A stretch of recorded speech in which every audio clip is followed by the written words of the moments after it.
ang naging pagsuspindi ng wholesale electricity spot market noong panahon na nag-red alert sa Luzon at Visayas grid.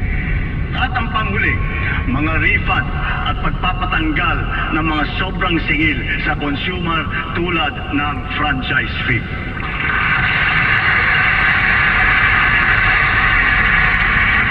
Binabalikan at binubusisi natin muli ang EPIRA upang malaman kung angkop pa ba ito sa ating kasalukuyang sitwasyon o napapanahon na ito ay amyendahan.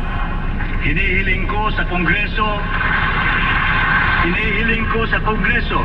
na pagtulungan na natin ito alang-alang sa kapakanan ng mga Pilipino. Sa taas ng presyo ng kuryente sa bansa, nahihirapan hindi lamang ang mga negosyante kung hindi lalo na ang taong bayan.